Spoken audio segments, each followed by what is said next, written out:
Méditation de l'Avent.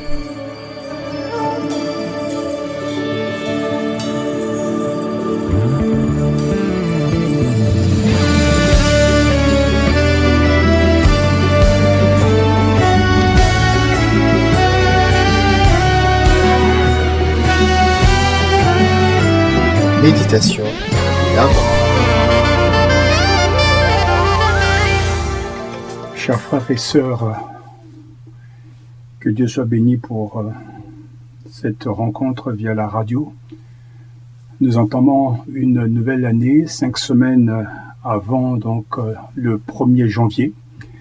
La saison de l'Avent marque le début de l'année liturgique de l'Église. C'est un moment où l'Église nous demande d'arrêter ce que nous faisons et de réévaluer notre situation spirituelle. Sommes-nous trop occupés par nos vies pour inclure le Christ? Telle est la question qui nous est posée. Ou nous sommes, nous, éloignés du Christ par paresse ou par péché? Voilà une autre question qui nous est aussi posée. À travers donc la liturgie de l'Avent, et en particulier les lectures de l'Avent et les méditations, l'Église, c'est-à-dire vous et moi, nous invite à examiner le chemin que nous suivons afin de peut-être réorienter notre attention. Si notre vie n'est pas centrée sur le Christ, c'est le moment de nous remettre sur la bonne voie. Prions le Seigneur de nous accompagner. Père, merci pour cette journée, merci pour cette grâce. Conduis-nous par ton Esprit Saint au nom de Jésus. Amen. Donc, en ce premier jour de l'Avent, réfléchissons sur les salutations bibliques. Une salutation a pour but de reconnaître la présence d'une personne, d'attirer son attention et d'engager la conversation avec elle. Cependant, les mots que nous utilisons pour saluer les autres pendant l'Avent et Noël font désormais l'objet d'un débat hostile. Le politiquement correct exige que Joyeux Noël soit remplacé par meilleurs vœux ou joyeuses fêtes. Pour les disciples de Jésus-Christ, c'est-à-dire nous, chrétiens, la période de l'Avent et de Noël est centrée sur Jésus. Par conséquent, Joyeux Noël est l'expression qui traduit le mieux notre foi et la raison de notre joie. Joyeux signifie festif, rempli de joie et de rire. Au sein de la famille et de la foi, Joyeux Noël est toujours approprié. Dans le monde en général, nous devons exprimer avec audace notre foi en Christ. Mais nous pouvons envisager d'autres expressions. Et la Bible nous donne d'autres expressions de nous saluer.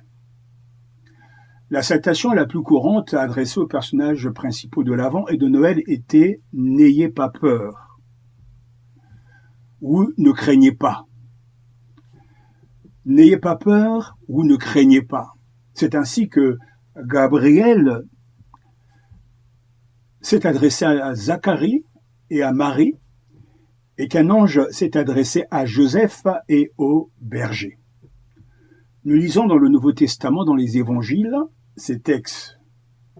Mais l'ange lui dit « N'aie pas peur, Zacharie, car Dieu a entendu ta prière, Élisabeth, ta femme te donnera un fils que tu nommeras Jean. » Luc chapitre 1, verset 13. L'ange lui dit alors, n'aie pas peur, Marie, car tu as la faveur de Dieu. Luc chapitre 1, verset 30. Mais l'ange leur dit, n'ayez pas peur, car je vous apporte une bonne nouvelle qui réjouira beaucoup tout le peuple. Luc chapitre 2, verset 10, et enfin Matthieu chapitre 1, verset 20, comme il y pensait, un ange du Seigneur lui apparut dans un rêve et lui dit « Joseph, descendant de David, ne crains pas d'épouser Marie, car c'est par l'action du Saint-Esprit qu'elle attend un enfant. » Telles donc les salutations que le Seigneur, via l'ange, adresse aux personnages principaux de l'Avent et de Noël. Mais d'autres expressions ont également été utilisées.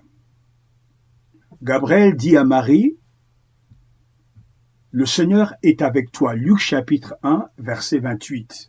Et également, les anges ont annoncé aux bergers une bonne nouvelle, Luc chapitre 2, verset 10. Réfléchissez à ce qui pourrait se passer si les chrétiens commençaient à saluer les autres avec d'autres expressions bibliques. Que penseraient les gens et comment réagiraient-ils à un « ne craignez pas » ou bien « n'ayez pas peur » rassurant? Quelles questions pourraient être posées en réponse à « bonne nouvelle » ? Quelle défense interne pourrait s'effondrer si quelqu'un entendait « Le Seigneur est avec toi ». Le Seigneur est avec toi. On voit bien que les vœux de Noël sont de rigueur en cette période de l'année. Choisissez vos mots avec soin. Pour ma part, je vous salue avec ces mêmes mots que l'ange a adressés aux personnages principaux de l'Avent et de Noël. Frères et sœurs dans le Seigneur Jésus-Christ, n'ayez pas peur. N'ayez pas peur, frères et sœurs en Christ, et bonne semaine. Que Dieu vous bénisse. Nous louons le Seigneur pour toutes ses grâces. Père, nous te remercions pour cette semaine qui débute avec toi et pour cette journée au nom de Jésus-Christ. Amen. Une méditation de l'Avent. Bienvenue à tous.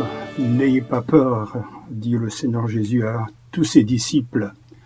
En ce deuxième jour de l'Avent, prenons le temps de réfléchir avec Marie, disciple de Jésus-Christ, la mère de Dieu, sur ses propres réflexions. Mais avant tout, je vous invite à demander au Seigneur sa grâce. Père Céleste, c'est au nom de Jésus que nous venons à toi. Béni sois-tu pour ta grâce et pour ta participation avec nous, au nom de Jésus-Christ et pour le don du Saint-Esprit. Amen. Nous lisons dans Luc chapitre 2, verset 19. « Quant à Marie, elle conservait avec soin toutes ces choses, les méditant en son cœur. » Je relis. « Quant à Marie, elle conservait avec soin toutes ces choses, les méditant en son cœur. » Dans une autre version, dites la version de la Semeur, Marie, elle conservait le souvenir de toutes ces paroles et y répondait souvent. Notre mot-clé de ce matin est le mot « réfléchir ». L'émerveillement est une bonne chose, mais il doit mener à quelque chose de mieux, comme par exemple dans le cas de Marie, au fait de méditer, de repenser souvent à tout ce qu'elle a vécu sous le regard de Dieu. Le mot « réfléchir » signifie méditer, mettre en parallèle pour comparer. Marie a pris le temps de se recueillir et de réfléchir profondément à ce que Dieu avait fait dans sa vie et dans son corps. Non seulement au cours des 9 derniers mois, mais probablement depuis qu'elle était en âge de connaître Dieu. Marie a réfléchi, cherchant un sens, identifiant ce qui était significatif et pesant les implications. Marie a certainement réfléchi à l'émerveillement que tout cela représentait. Après, bien sûr, à la naissance de Jésus, Marie eut enfin le temps de réfléchir à tous les événements qui l'avaient conduite à devenir mère. Tout avait commencé, comme vous le savez, avec Gabriel, son apparition et son message. Elle avait dit oui à Dieu et était tombée enceinte. Elle rendit visite à sa parente Élisabeth et à son mari, qui était silencieux. Elle avait parlé de sa grossesse à Joseph, qui finit par la croire. Les commères du village n'étaient pas convaincus. Mais pourtant, le recensement fut imposé et elle et Joseph se rendirent à Bethléem, comme cela avait été prédit. À leur arrivée, les douleurs de l'enfantement commencèrent et elle donna naissance à un fils. Quelle joie! Des bergers arrivèrent avec la nouvelle que des anges leur avaient annoncé la naissance du Sauveur. Marie passait en revue chaque détail. Pourquoi elle? Qui aurait pu imaginer que l'ombre du Tout-Puissant pouvait la rendre enceinte? Le Messie devait naître à Bethléem, et un recensement gouvernemental les avait amenés à Bethléem pour la naissance de l'enfant. Que dire des bergers qui avaient trouvé le chemin de la crèche, de leur récit d'un ange annonçant la naissance du Sauveur, puis d'une armée d'anges dans le ciel? Le Dieu des merveilles a tissé, a orchestré tous ces mystères pour amener son Fils sur terre et accomplir les prophéties bibliques. Marie repensait et revoyait tous ces événements. Marie a probablement aussi réfléchi à l'identité de son enfant. Ses noms, Emmanuel et Jésus, indiquaient qu'il était plus qu'un simple humain. Leur signification, Dieu est avec nous, et Dieu est salut, renvoyé à la divinité de Jésus. Comment Marie et Joseph allaient-ils élever un tel enfant? Pourrait-il lui fournir ce dont il aurait besoin pour devenir celui qui accomplirait le dessein de Dieu? Comme tous les parents, Marie s'interrogeait sur l'avenir de son enfant. Quelle personnalité aurait-il? Serait-il conscient de qui il était vraiment? Si oui, quand? Comment s'entendrait-il avec le reste de la famille? Serait-il normal? Joseph pourrait-il lui apprendre le métier de maître charpentier? Tant de questions. Finalement, le processus de réflexion devait aboutir à la question suivante: que suis-je censé faire, moi, Marie? Marie était peut-être dépassée au début, mais c'était une femme sage qui faisait simplement ce qui devait être fait, c'est-à-dire nourrir et changer le bébé, prier pour lui apprendre à marcher, à parler, lui enseigner la parole de Dieu, l'amener donc à la maison de Dieu, à la synagogue, donner le bon exemple, l'aimer, l'encourager, le laisser grandir jusqu'à l'âge adulte. Le mettre également au défi de répondre à l'appel de Dieu dans sa vie. Quand le moment serait venu, le laisser partir. Cela nous amène à notre besoin de méditer. Frères et sœurs, décidez de prendre le temps de méditer pendant l'Avent. Trouvez un endroit où vous pouvez entrer dans le silence et ne pas être dérangé. Ce que j'appelle souvent la valeur du silence, la valeur de prendre le temps d'être avec Dieu et sa parole. Méditez sur le mystère du Fils éternel et de Dieu qui entre dans le temps, l'espace et l'histoire en naissant comme un bébé sans défense. Méditez sur ce que cela aurait pu être justement s'il n'y avait pas ces événements agencés, orchestrés par le Seigneur pour amener à la venue de Jésus le Messie. Méditez sur les expériences qui ont façonné votre caractère et votre vie. Réfléchissez à la manière dont Dieu vous a amené à lui et rendez grâce. Pensez aux personnes que Dieu a utilisées pour vous bénir, vous enseigner et vous guider. Dites merci. Voyez-vous comment Dieu vous a préparé aux épreuves que vous avez traversées? Voyez-vous comment Dieu a utilisé ces épreuves pour vous bénir? Et réfléchissez à votre place dans le projet de Dieu. Réfléchissez à ce que Dieu pourrait vouloir changer dans votre caractère. Êtes-vous prêt à laisser Dieu transformer votre perspective? Quelle est votre relation la plus précieuse? Quel est votre trésor le plus précieux? Réfléchissez à ce qui vous attend. Dieu est bon et il sera bon pour vous aussi demain. Réfléchissez à la manière dont vous pourriez aider quelqu'un dans le besoin.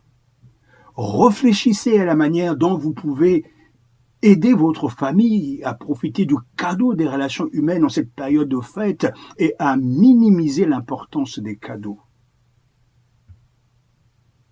Réfléchissez à ce que signifie pour vous être un enfant du Père céleste. La réflexion, frères et sœurs, nous permet de voir les liens entre des événements aléatoires, La réflexion nous amène à découvrir les schémas dans l'œuvre de Dieu. La réflexion nous rappelle que nous faisons partie de quelque chose de beaucoup plus grand que nous-mêmes. Alléluia. La réflexion nous amène à croire que Dieu est seulement Dieu et formidable. Méditez dans votre cœur. Rappelez-vous de Marie, notre sœur, disciple de Jésus-Christ. Luc dit, quant à Marie, elle conservait avec soin toutes ces choses, les méditant en son cœur. Les méditant en son cœur. La pensée, la réflexion, les sentiments, les émotions étaient engagées dans cette réflexion sainte. Elle conservait avec soin toutes ces choses, les méditant en son cœur. Que Dieu soit béni pour un tel exemple, que le Seigneur soit glorifié pour nos vies. Nous aussi aujourd'hui, nous allons réfléchir devant le Seigneur et rendre grâce. Que Dieu vous bénisse, que Dieu soit glorifié. Rendons grâce encore. Père, merci pour ta grâce, ta bénédiction pour cette journée. À toi soit toute la gloire et pour cette sainte réflexion devant toi, pour la gloire de ton Saint-Nom. Amen. Une méditation de l'Avent. Bienvenue à tous. Je vous salue au nom de notre Seigneur Jésus-Christ. N'ayez pas peur. En ce 3e jour de l'Avent, prenons le temps de réfléchir sur la signification du mot « Avant ». Et je vous invite d'abord à rendre grâce au Seigneur. Père, au nom de Jésus, merci pour cette nouvelle journée. Merci pour ta bonté que tu renouvelles chaque matin. Grande est ta fidélité. Amen. Dans un article, j'ai lu que pour des millions de personnes depuis plus de 2000 ans, l'Avent représente une période de réflexion spirituelle, notamment en comptant les jours avant Noël. Mais aujourd'hui, cette période est surtout associée à son fameux calendrier. D'abord avec des chocolats ou friandises cachées derrière les 24 cases, désormais avec du thé, café, vin, maquillage, fromage, de la décoration, des accessoires pour animaux de compagnie ou encore d'autres choses. On en trouve pour tous les goûts, toutes les envies, mais également pour toutes les bourses. Sur le site américain de Macy's, donc un grand magasin aux États-Unis, il varie entre 20 à 955 $, soit entre 17 à 825 €.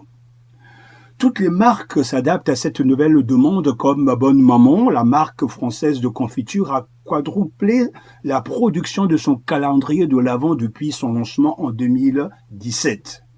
Et celui-ci est toujours en rupture de stock chaque année, a déclaré un représentant de l'entreprise Modern Retail dans ce fameux article que j'ai pu lire. Bref, mais qu'en est-il pour nous chrétiens ? Quel sens se donner à ce mot « avant » ? Pour la plupart d'entre nous, la crèche est l'image mentale la plus courante de l'Avent. Mais l'Avent est bien plus que le bébé dans la crèche, comme vous allez le découvrir. Le mot « avant » AVENT est utilisé pour parler de la première venue du Christ.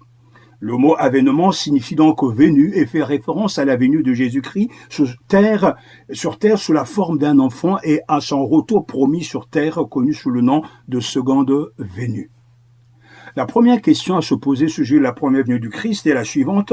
Comment le monde pourrait-il connaître le Messie ? Nous savons, selon les Écritures, que depuis donc le commencement, dans Genèse chapitre 3 verset 15, a été donc annonce la venue au travers donc d'Adam et Ève de celui qui écraserait la tête de Satan, du serpent. Les prophètes ont promis aussi que le Seigneur Jésus-Christ viendra ici-bas, et nous pouvons lire dans 2 Samuel chapitre 7 verset 12 à 16. Comme aussi Ésaïe prédit que le Messie naîtrait d'une vierge, Ésaïe chapitre 7 verset 14, Bethléem serait le lieu donc de naissance du Messie, Michée chapitre 5 verset 2. En rassemblant ces prophéties, le Messie serait un être humain, un juif de la tribu de Juda, de la lignée du roi David, né d'une vierge dans la ville de Bethléem. En accomplissant donc ces prophéties, Jésus-Christ notre Seigneur confirme qu'il est le seul envoyé de Dieu pour être notre Sauveur. Une autre question concernant la première venue du Christ qui nécessite une réponse est la suivante. Pourquoi Dieu a-t-il pris une nature et un corps humain? Le Nouveau Testament affirme de manière cohérente et très claire que Dieu, le Fils, a pris un corps et une nature humaine de sorte que Jésus est à la fois pleinement Dieu et pleinement humain. Alléluia. La parole s'est faite chair. Jean chapitre 1 verset 14. Et le mot donc est très important. Jésus a pris une forme humaine. Nous voulons rendre grâce à Dieu pour l'humanité et l'incarnation donc de Jésus-Christ. Mais le Rédempteur doit être sans péché, nous dit aussi la Bible, c'est-à-dire qu'il ne doit y avoir aucun péché à expier. Et Jean-Baptiste a identifié Jésus comme l'agneau de Dieu qui enlève le péché du monde. Jean chapitre 1 verset 29, c'est-à-dire il est l'agneau de Dieu qui porte et emporte le péché du monde et nous le remercions pour son salut et sa grâce. Pour apporter le salut, le Rédempteur doit réparer ce que nos premiers parents ont fait de mal.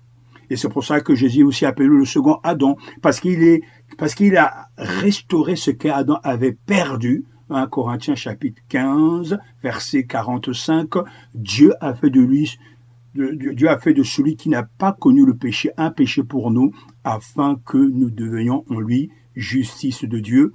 2 Corinthiens chapitre 5, verset 21. Comme par la désobéissance d'un seul homme, beaucoup ont été rendus pécheurs, de même par l'obéissance d'un seul, beaucoup seront rendus justes, nous dit la Bible, Romains chapitre 5, verset 19. Ainsi, le Fils de Dieu est devenu pleinement humain pour s'identifier aux hommes, aux humains pécheurs, pour mener une vie sans péché, pour se sacrifier à notre place afin d'expier nos péchés, et pour ressusciter afin de vaincre la mort et d'offrir aux pécheurs croyants le don de la vie éternelle. Jésus s'est porté volontaire pour cette mission et a volontairement enduré la souffrance afin de glorifier son Père, de recevoir un nom au-dessus de tout nom et de transformer les pécheurs en saints qui glorifient Dieu. Nous devons donc, frères et sœurs, adorer le Seigneur Jésus pour avoir quitté les gloires célestes, pour s'être abaissé à devenir humain et pour avoir volontairement embrassé les limites d'un corps humain. Parce que Jésus a fait cela. Nous savons qu'il comprend ce qu'est l'existence physique pour nous.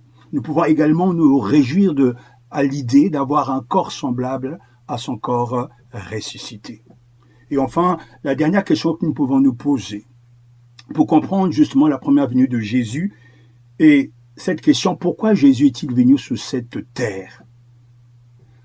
Pour répondre à cette question, nous devons d'abord nous souvenir que le péché est le plus grand problème de l'humanité et Jésus est venu pour résoudre ce problème. Vous savez qu'il est apparu afin d'ôter les péchés et qu'il n'y a pas de péché en lui. 1 Jean chapitre 3 verset 5, Dieu prend le péché au sérieux et nous devrions en faire autant. En apparaissant, Dieu s'est identifié aux pécheurs, il s'est fait chair comme nous l'avons entendu. Jésus est venu donc apporter la réponse au problème du péché. Mais également, nous ne devons pas l'oublier que l'arrivée de Jésus sur la planète Terre était une déclaration de guerre à Satan. Le Fils de Dieu, dit la Bible, est apparu dans ce but pour détruire les œuvres du diable. 1 Jean chapitre 3 verset 8, le Christ est apparu afin de détruire les œuvres du diable. Gloire soit le nom de notre Seigneur Jésus-Christ et béni soit-il pour une œuvre si extraordinaire. Le mot détruire dans 1 Jean chapitre 3 verset 8 souligne la puissance du Fils de Dieu. Détruire signifie dissoudre les liens qui maintiennent des choses ensemble. Détruire signifie dissoudre les liens qui maintiennent les choses ensemble. Plutôt que de lancer une attaque frontale, Jésus a tranquillement déjoué la stratégie de Satan en obéissant aux Écritures, en s'appuyant sur le Saint-Esprit et en aimant son Père. Satan pensait que la croix était la fin de Jésus. Au contraire, la croix est la puissance de Dieu et la puissance du chrétien. Satan est à l'œuvre, mais nous l'avons vaincu par le sang de Jésus. La venue du Christ sur terre était donc une expression de l'amour de Dieu. Comment savons-nous que Dieu nous aime, que Dieu aime les pécheurs? L'amour de Dieu s'est manifesté envers nous en ce que Dieu a envoyé son Fils unique dans le monde afin que nous vivions par lui. En cela consiste l'amour, ce n'est pas nous qui avons aimé Dieu, mais c'est lui qui nous a aimés et qui a envoyé son Fils comme victime expiatoire pour nos péchés, dit Jean 1 Jean chapitre 4, versets 9 à 10. Ainsi, ces versets, pour finir, fournissent 3 preuves que Dieu nous aime vraiment. Dieu a pris l'initiative de la relation et a envoyé son Fils. Dieu a donné ce qu'il avait de mieux, son Fils unique. Dieu a répondu à nos besoins les plus profonds. Nous pouvons aujourd'hui savoir, lorsque nous croyons en lui et lorsque nous confessons nos péchés, que nos péchés sont pardonnés grâce au sang précieux de Jésus. Dieu s'est approché de nous en envoyant son Fils, le Fils qu'il aime. Et le Fils est mort pour nos péchés et est ressuscité pour nous donner une relation éternelle avec Dieu. Jésus est-il votre sauveur? Si oui, bénissez-le encore aujourd'hui. Jésus est-il votre sauveur? Sinon, allez vers lui, il vous attend. C'est le moment de le rencontrer. Bénissons Dieu pour cette journée encore. Merci Père pour ce temps d'échange et de partage. Merci pour ta parole. Merci pour cette belle journée de savoir que tu es venu pour nous. Gloire te soit rendue. Amen. Une méditation de l'Avent. Bienvenue à tous. Je vous salue une fois de plus au nom de notre Seigneur Jésus-Christ avec ces paroles de l'ange. Que la paix soit avec vous, mais également aussi, n'ayez pas peur. En ce 4e jour de l'Avent, prenons le temps de réfléchir sur la seconde venue du Christ. Prions le Seigneur. Père, nous te remercions une fois de plus pour ta bonté, ta gentillesse et le don de l'Esprit Saint. Merci pour ce moment, au nom de Jésus. Amen. Hier, nous avons vu que le mot « avant » A-V-E-N-T est utilisé pour parler de la première venue du Christ. Le mot « avènement » signifie « venue » et fait référence donc à la venue de Jésus-Christ sur terre sous la forme d'un enfant et à son retour promis sur terre, connu sous le nom de seconde venue. L'avant donc la seconde venue du Christ. Jésus a promis qu'il reviendrait. Nous savons que lorsqu'il s'adresse à ses disciples totalement paniqués et désorientés, il leur dit « Je reviendrai et je vous prendrai avec moi afin que là où je suis, vous y soyez aussi. » Jean chapitre 14, verset 3. L'Apocalypse de Jean se termine par la déclaration du Seigneur « Je viens bientôt ». Apocalypse chapitre 22, donc verset 20. Depuis qu'il est monté au ciel, les disciples de Jésus attendent son retour. Les chrétiens ont des interprétations différentes quant au moment où, à l'ordre du retour du Christ, mais ils s'accordent tous à dire qu'il reviendra. Amen. C'est cette croyance, frères et sœurs, qui oriente la saison de l'Avent vers l'avenir. Il va revenir. La seconde venue du Christ est une motivation pour rester pur.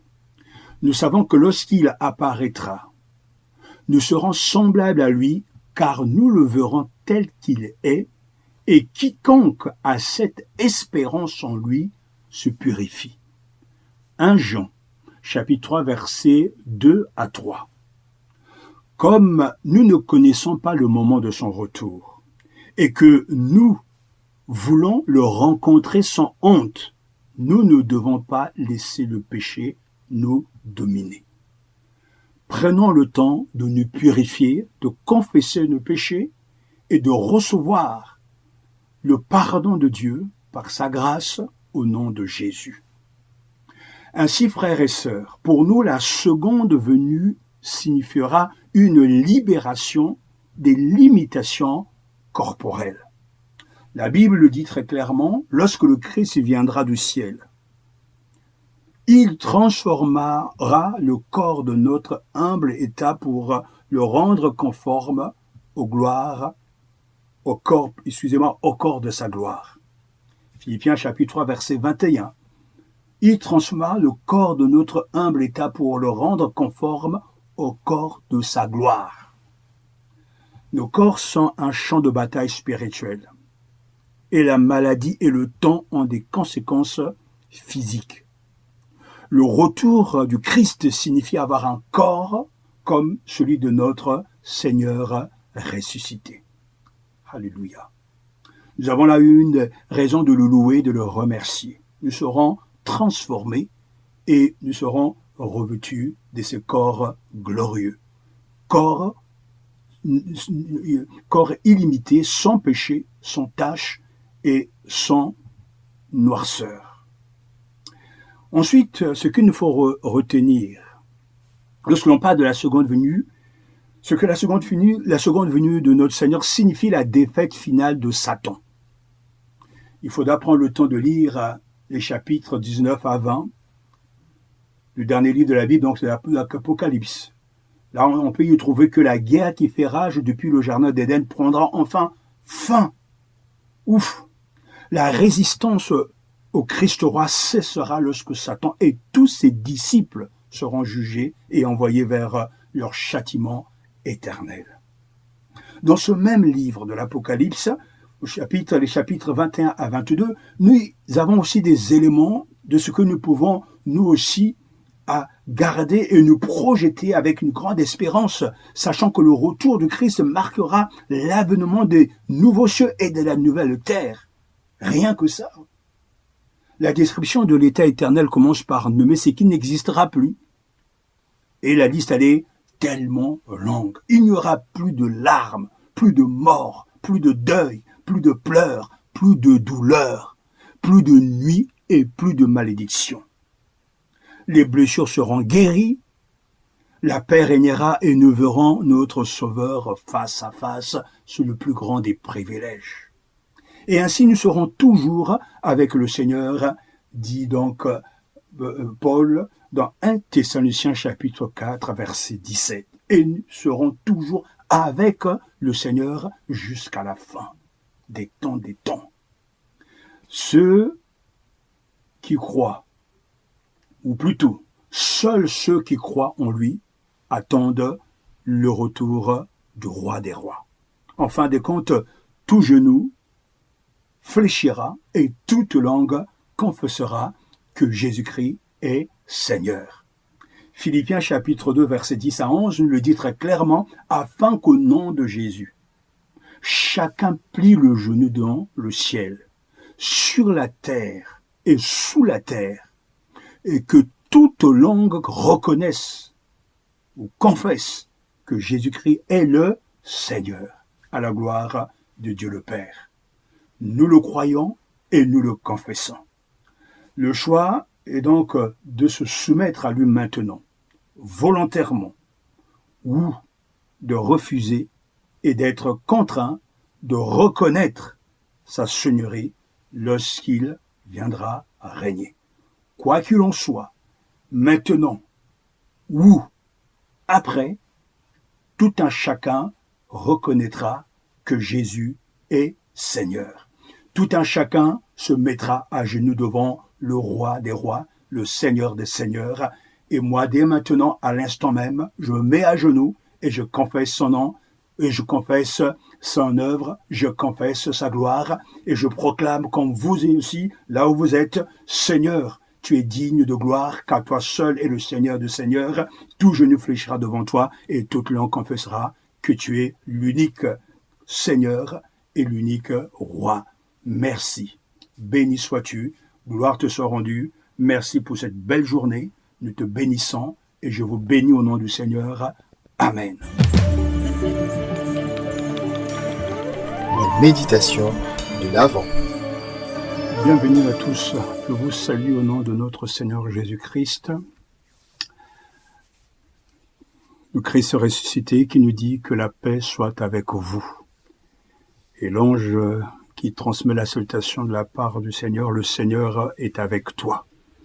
En ce 5e jour de l'Avent, prenons le temps de réfléchir sur la saison de l'Avent.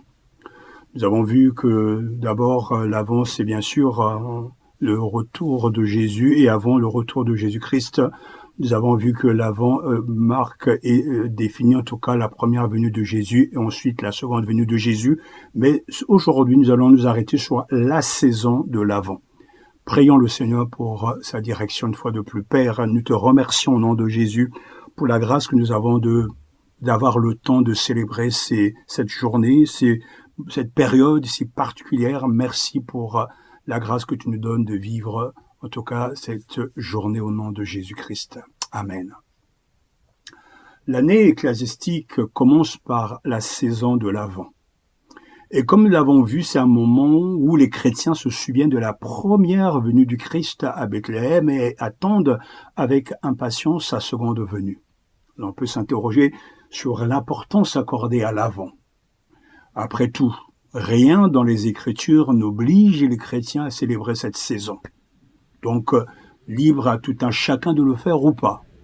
Mais je crois que c'est important pour nous de vivre ce moment sous le regard de Dieu et de comprendre et de réfléchir, de méditer ce que nous sommes en train de faire et de nous préparer à célébrer la venue de l'enfant roi Jésus-Christ.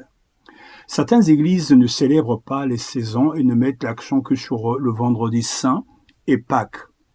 Et nous n'insistons certainement pas pour que chaque croyant reconnaisse l'Avent, et cela ne devrait pas non plus être un critère de communion chrétienne.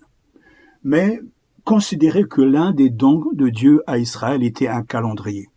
Alors qu'Israël se préparait à quitter l'Égypte, Dieu a dit à Moïse que la Pâque devait être célébrée le 14e jour du premier mois de l'année juive. Donc, texte que vous pouvez donc trouver dans Exode chapitre 12, versets 1 à 6 et verset 14.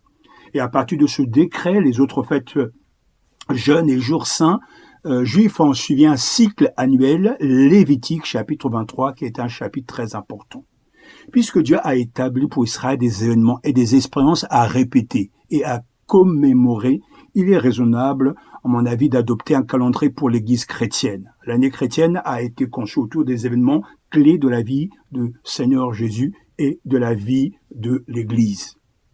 La saison de l'Avent commence donc le dimanche le plus proche du 30 novembre. Elle comprend les 4 dimanches précédant Noël et se termine la veille de Noël. La saison de l'Avent donc englobe plusieurs états d'esprit et je pense que ce temps doit être avant tout un temps de préparation. C'est un temps de préparation non seulement pour les fêtes, mais aussi pour préparer nos cœurs, nos esprits et nos vies à célébrer le don du salut de Dieu en Christ. Donc c'est une saison de repentance, de pénitence que nous accomplissons en préparation de la rencontre avec notre Sauveur. Ce temps, cette saison de l'Avent, c'est aussi un temps d'espérance, une saison d'espérance. L'Avent est une saison d'attente dans l'espérance plutôt. Donc l'Avent est une saison d'attente dans l'espérance. Les prophètes d'Israël ont annoncé la venue du Messie, mais il a fallu attendre plusieurs siècles avant que le moment soit venu pour que Dieu d'envoyer son Fils. Galates chapitre 4, verset 4. Aujourd'hui, si vous avez des enfants, vous le voyez bien que les enfants ont hâte d'ouvrir leurs cadeaux et l'attente leur semble être une punition. L'Avent est l'occasion d'être productif tout en apprenant la patience. Non seulement nous attendons la venue du Christ ou la veille de Noël, mais nous attendons ensemble et nous nous adonnons à des activités qui rachètent le temps. Souvent les cultes de l'Avent se terminent par les mots « Viens vite, Seigneur Jésus », mot donc tiré de Apocalypse chapitre 22, verset 20. Cette saison de l'Avent est aussi une saison de réflexion. L'Avent est déjà vu ensemble. L'Avent est une saison de réflexion où nous méditons sur les événements de la naissance du Christ, sur les expériences des nombreux personnages de l'histoire et sur le mystère de Dieu qui s'est fait chair. Sur le plan personnel, l'Avent nous encourage à nous souvenir de la bonté de Dieu, à notre égard et à réfléchir, frères et sœurs, à la manière dont nous pouvons honorer plus intentionnellement le Christ dans nos vies. De plus en plus, les chrétiens résistent délibérément à l'importance culturelle accordée à l'argent, aux achats et aux cadeaux. En ne participant qu'aux événements que nous voulons vivre, nous créons une marge de temps pendant une période très chargée de l'année, c'est-à-dire nous prendre le temps de s'arrêter et de réfléchir au sens que nous donnons à cette fête de Noël. La saison de l'Avent, aussi, c'est une saison de joie. L'Avent devrait être une saison de joie, frères et sœurs. Même si la célébration effrénée de la naissance du Christ devait attendre le jour de Noël, nous sommes déjà excités et joyeux de célébrer ce moment devant le Seigneur et avec nos frères et sœurs. De nombreux éléments peuvent contribuer à créer un esprit de joie. Écouter un large éventail de musique de saison vous évitera d'avoir des oreilles abîmées par la musique des centres commerciaux. Fabriquer des cadeaux, préparer des plats pour les fêtes augmente notre impatience. Décorer la maison comme c'est le cas chez nous encore.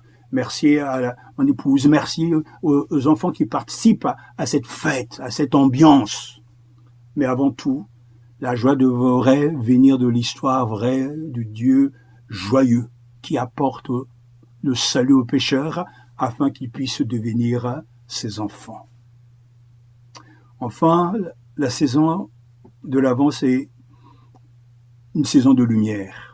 Comme l'Avent a lieu lorsque la lumière du jour est minimale, c'est une saison de lumière. On a déjà allumé les lampes sur la plus belle avenue du monde, les Champs-Élysées. Tout est illuminé, la lumière est là. La lumière brille, la lumière éclaire, la lumière donne et apporte l'espérance. Et pour de nombreuses congrégations et familles, une couronne ou une bûche de l'Avent traditionnellement illuminée ajoute à l'atmosphère de fête. Allumer les bougies symbolise la luminosité croissante de Jésus, la lumière du monde. Jésus est la lumière du monde. Jean chapitre 8, verset surtout 12. De nombreuses églises, congrégations organisent un service à la chandelle même la veille de Noël, soulignant la lumière qui brille dans les ténèbres, que les ténèbres ne peuvent éteindre, ne peuvent jamais chasser. Jean chapitre 1, verset 5. Bien-aimés frères et sœurs en Christ, la saison de l'Avent se termine la veille de Noël. Notre célébration de la naissance du Christ ne met pas fin à notre attente de son retour. Non, d'un point de vue spirituel pour les disciples du Christ, c'est toujours la saison de l'Avent, car nous attendons constamment son retour. Lors de son incarnation, le Seigneur éternel est entré dans le temps. Nous attendons maintenant la fin du temps pour entrer dans l'éternité avec notre Seigneur. La saison donc de l'Avent aura autant de sens que vous lui en donnerez. Amen. La saison de l'Avent aura autant de sens que vous lui en donnerez. C'est avec ces mots que je vous bénis au nom de notre Seigneur Jésus-Christ. Passez une belle journée sous le regard de Dieu. Père, merci pour mes frères et sœurs. Merci pour toutes les églises. Merci pour tous les chrétiens qui dans le monde entier se préparent et vivent avec l'esprit de fête, l'esprit de joie qui te caractérise et que tu nous donnes par ton amour. Une méditation de l'Avent. Frères et sœurs dans le Seigneur Jésus-Christ, soyez les bienvenus. L'ange a salué de cette manière, n'ayez pas peur. Jésus ressuscité notre Seigneur a salué ses disciples en disant, n'ayez pas peur. Au nom du Seigneur Jésus-Christ, je vous salue aussi, n'ayez pas peur. Merci au Seigneur pour cette journée. Et en ce jour, 6e jour de l'Avent, prenons le temps, frères et sœurs, de réfléchir sur la patience. Prions. Père, nous te remercions au nom de Jésus-Christ de ce que tu as été patient à notre égard. Merci de ce que tu es capable de travailler en nous par ton esprit, de faire fructifier le fruit de l'esprit, qui est la patience. Nous te remercions pour cette belle récolte au nom de Jésus. Amen. L'Avent est une période d'attente. Les enfants disent « J'ai hâte que Noël arrive ». et tout le monde le sait pourquoi. Et tout le monde le sait pourquoi et on le comprend. Ce sont des enfants. Mais ils doivent pourtant aussi attendre le jour J. Le peuple juif a attendu pendant des générations que son Messie vienne et accomplisse la prophétie ou les prophéties. Ce n'est que lorsque le temps fut accompli, nous dit Galates chapitre 4, verset 4, que Jésus est né. Attendre est souvent difficile, mais ce n'est pas une perte de temps ou d'énergie. Les Écritures nous encouragent à pratiquer une attente active qui nous permet de rester concentrés sur le retour du Christ. Mais interrogeons-nous ce matin, pourquoi Jésus n'est-il pas encore revenu? La Bible répond, et c'est Pierre, l'apôtre de Jésus, qui écrit dans 2 Pierre chapitre 3, versets 8 à 9, nous lisons, mais il est un point que vous ne devez pas oublier, bien-aimés. Ce que devant le Seigneur, un jour est comme 1000 ans, et 1000 ans sont comme un jour. Le Seigneur ne retarde pas l'accomplissement de sa promesse, comme quelques-uns le pensent. Mais il use de patience envers vous. Il ne veut pas qu'aucun périsse, mais il veut que tous arrivent à la repentance. Ainsi, Dieu a un objectif. Pourquoi Jésus n'est-il pas encore revenu? Parce que Dieu est patient. La réponse est là. Dieu est patient et souhaite que les pécheurs trouvent le salut. Le Seigneur ne retarde pas l'accomplissement de sa promesse, comme quelques-uns le pensent. Peut-être que tu le penses aussi, toi, que quelqu'un d'autre pense et de cette sorte, de cette manière, pardon. Mais il est dit qu'il use de patience envers vous. Il ne veut pas qu'aucun périsse, mais il veut que tous arrivent à la repentance. La seule façon d'acquérir la patience, frères et sœurs, est d'apprendre en fait à attendre.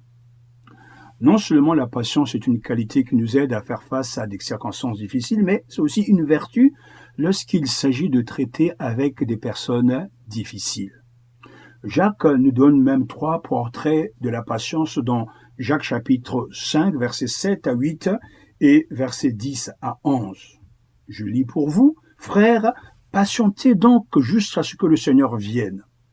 Pensez au cultivateur, il attend les précieuses récoltes de sa terre, il prend patience à leur égard jusqu'à ce que tombent les pluies de l'automne et du printemps. Vous aussi prenez patience, soyez pleins de courage, car la venue du Seigneur est proche. Versets 10 à 11, frères, prenez comme modèle de patience persévérante. C'est vraiment ce qu'on appelle justement une attente active. Prenez comme modèle de patience persévérante dans la souffrance les prophètes qui ont parlé de la part du Seigneur. Oui, nous dit le verset 11, nous disons « Bienheureux ceux qui ont tenu bon ». Vous avez entendu comment Job a supporté la souffrance. Vous savez ce que le Seigneur a finalement fait en sa faveur parce que le Seigneur est plein de bonté et de compassion. L'agriculteur négligeant que Jacques démontre que la patience est un facteur de réussite. Les agriculteurs attendent que le temps soit propice au semail. Après avoir sémé, ils attendent que les cultures poussent et grandissent, n'est-ce pas? Enfin, ils attendent la récolte. Les agriculteurs attendent beaucoup, mais ils ne restent jamais inactifs. Ils fertilisent, s'occupent des mauvaises herbes et des parasites, travaillent sur les machines et bien sûr, prient pour ceux qui sont chrétiens. Les prophètes nous montrent que la patience est un signe de fidélité. Malgré l'opposition et les abus, Élie, Jérémie et Jean-Baptiste sont restés fidèles à leur mission de proclamer le message de Dieu et d'accomplir l'œuvre que Dieu leur avait confiée. Leur patience a prouvé leur foi en Dieu. Job nous enseigne que la patience est un signe de maturité. Amen. Job n'est pas resté passif pendant ces épreuves. Il a remis en question et il avait raison de le faire, agoniser et défier ceux qui voulaient le réconforter. Atteindre la maturité, frères et sœurs, prend beaucoup de temps.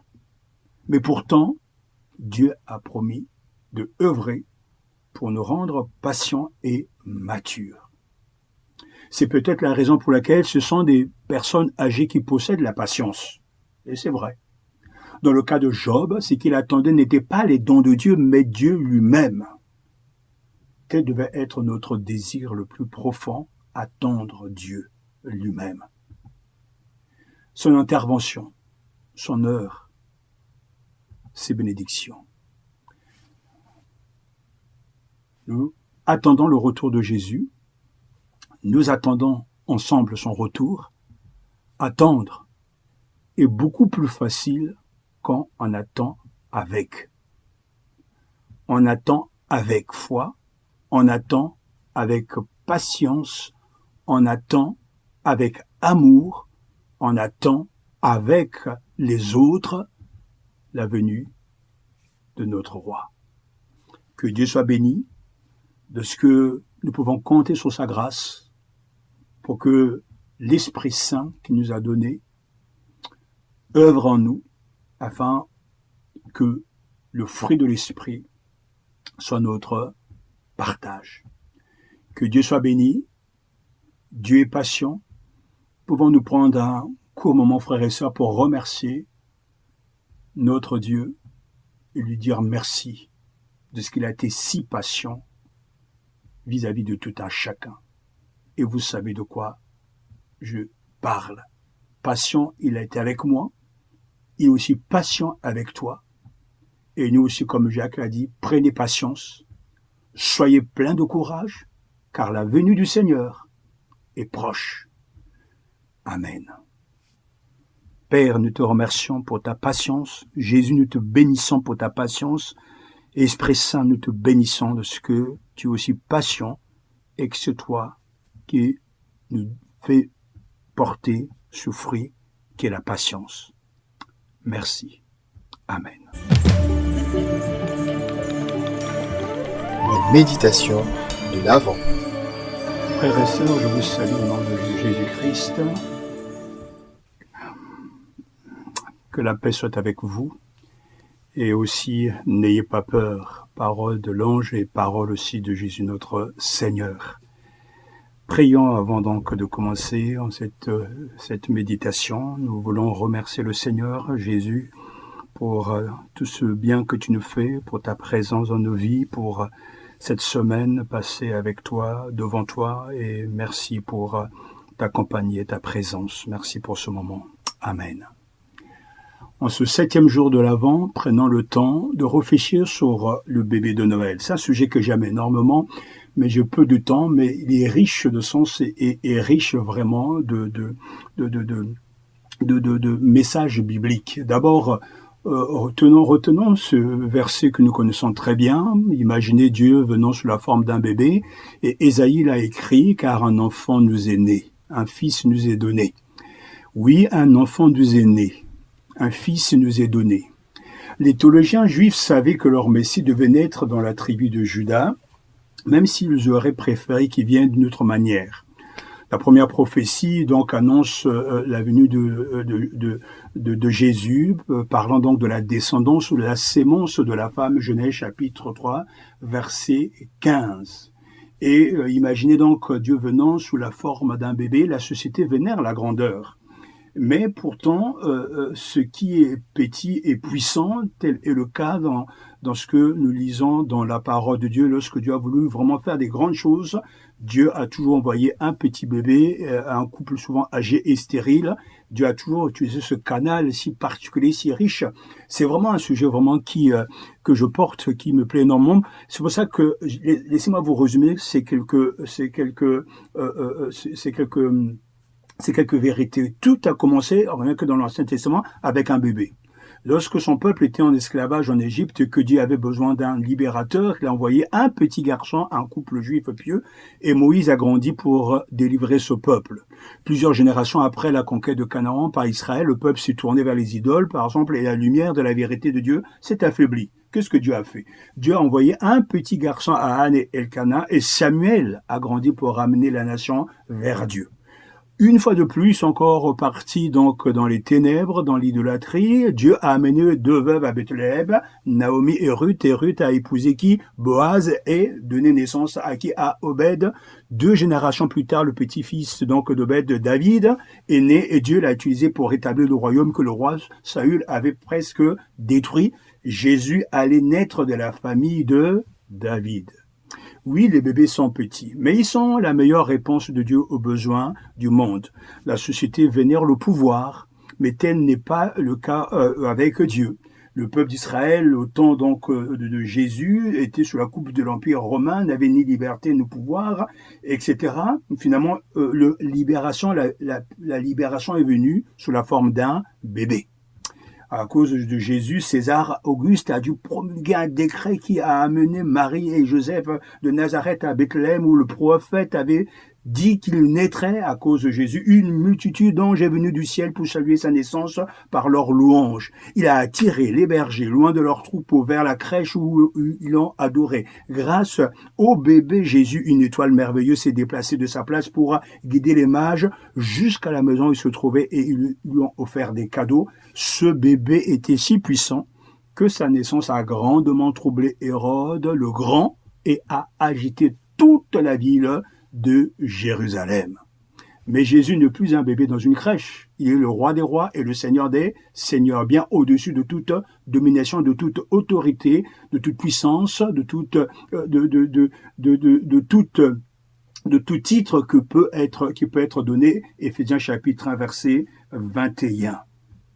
Tous les titres, y compris ceux de président, roi, empereur, émir, mikado, raja, sultan, tsar, PDG, Führer, duc, comte, baron, sénateur, membre du Congrès, membre du Parlement, secrétaire d'État, haut-commissaire, maire et même César.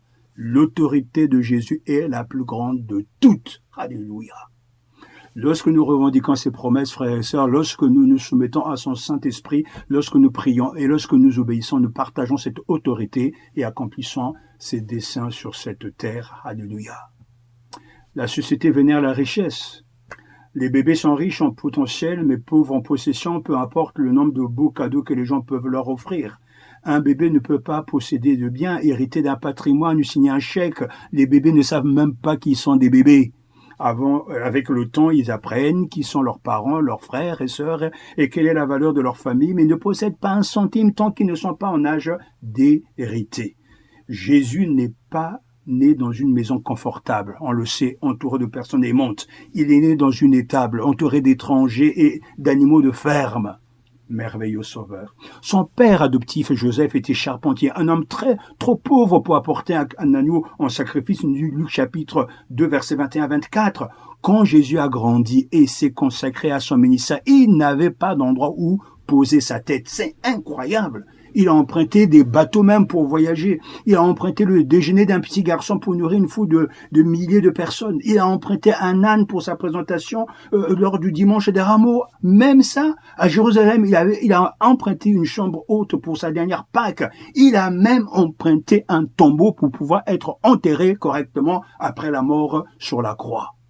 Et la Bible est très claire. Alléluia. Vous connaissez la grâce de notre Seigneur Jésus-Christ, a écrit l'apôtre Paul, qui est bien que riche, s'est fait pauvre pour vous, afin que par sa pauvreté, vous deveniez riches. 2 Corinthiens chapitre 8, verset 9. Il était riche au ciel et s'est fait pauvre sur terre afin que nous, qui sommes pauvres, puissions lui faire confiance et recevoir les richesses célestes. Quel paradoxe! Quel paradoxe! Et les richesses spirituelles que nous avons en Christ ne perdent jamais leur valeur, ne peuvent nous être volées et continuent de se multiplier pour enrichir de plus en plus nos vies. Les enfants de Dieu partagent les richesses de sa sagesse, de sa grâce, de sa miséricorde. En fait, les richesses qu'ils ont en Christ sont si vastes qu'elles sont insondables. Paul a décrit les croyants comme pauvres, mais enrichissant beaucoup d'autres. Alléluia. Merveilleux ce vers 2 Corinthiens chapitre 6 verset 10. Et Jésus a dit aux saints souffrant de Smyrne, je connais tes afflictions et ta pauvreté, mais tu es riche. Apocalypse chapitre 2 verset 9.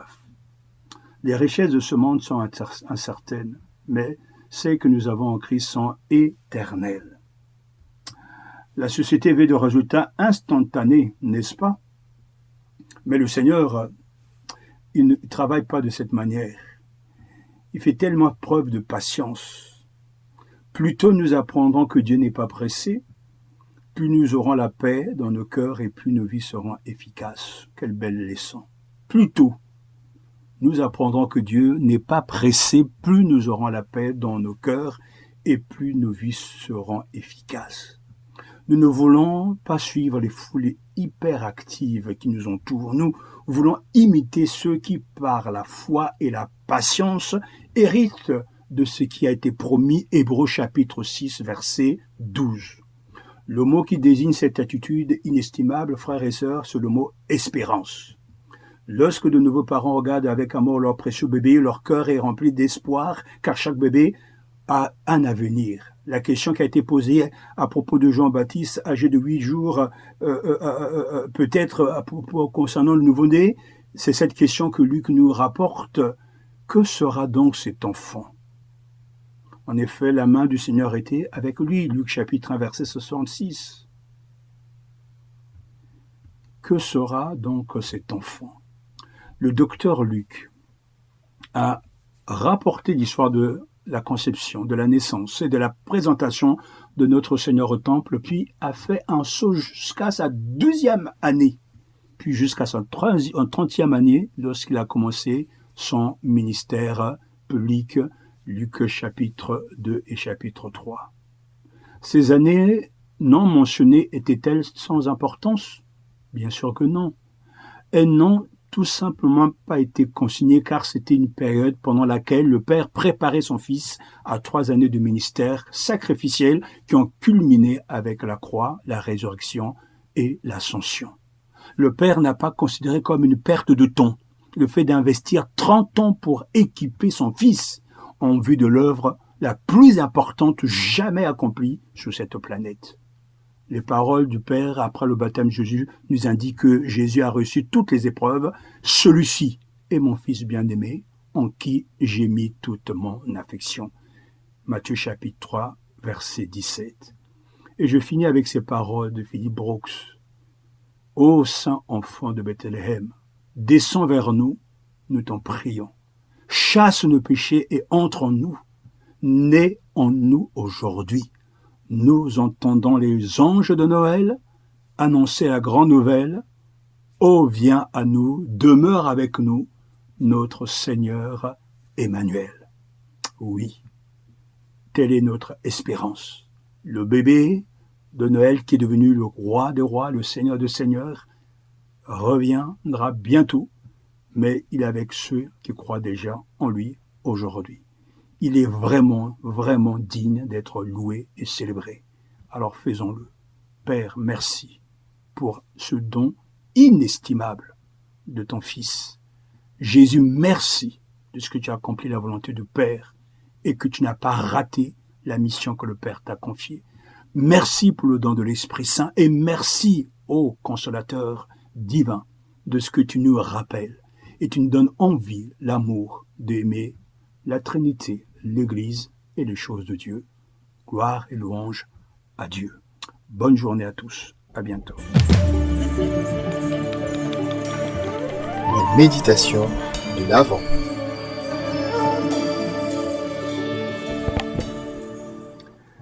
Aujourd'hui, le Seigneur accueille ses enfants en tout lieu où son nom est célébré. Gens du monde entier, acclamez le Seigneur, offrez-lui un culte joyeux. Présentez-vous à lui avec des cris de joie. Sachez-le, c'est le Seigneur qui est Dieu, c'est lui qui nous a fait et nous sommes à lui. Alléluia. Que la paix et la grâce vous soient communiquées de la part de Dieu notre Père au nom du Seigneur Jésus-Christ. Bienvenue à tous. En ce 9e jour de l'Avent, voici la parole de Dieu. et tiré d'Ésaïe encore, chapitre 2, verset 3. Un seul verset, mais un verset puissant que Dieu nous donne de méditer ce matin, aujourd'hui. Accueillons cette parole du Seigneur. Des peuples s'y rendront en foule et diront « Venez !» et montant à la montagne de l'Éternel, à la maison du Dieu de Jacob, afin qu'il nous enseigne ses voies et que nous marchions dans ses sentiers, car de Sion sortira la loi et de Jérusalem la parole de l'Éternel.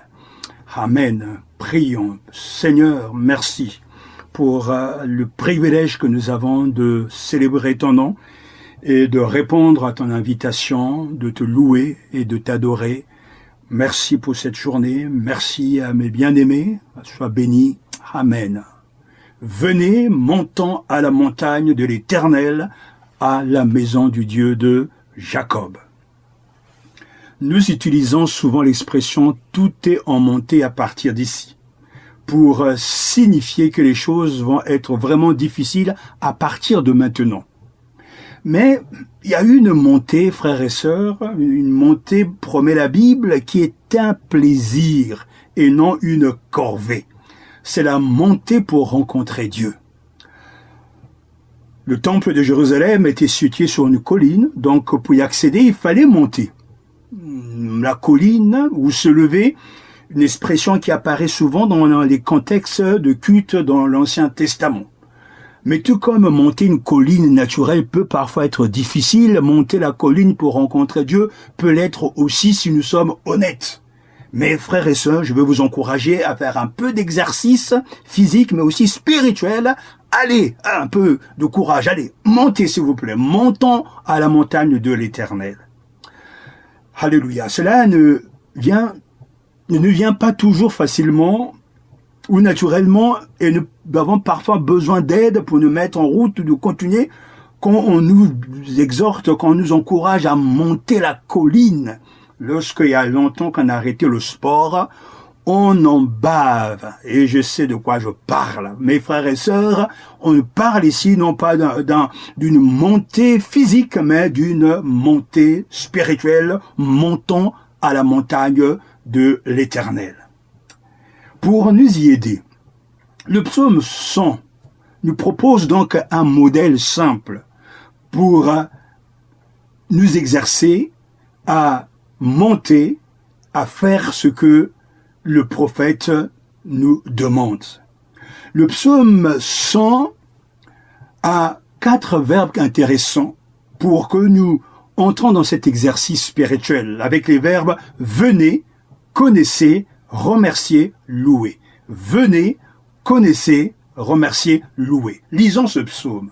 Psaume de louange, poussez vers l'Éternel des cris de joie. Vous tous, habitants de la terre, servez l'Éternel avec joie, venez avec allégresse en sa présence.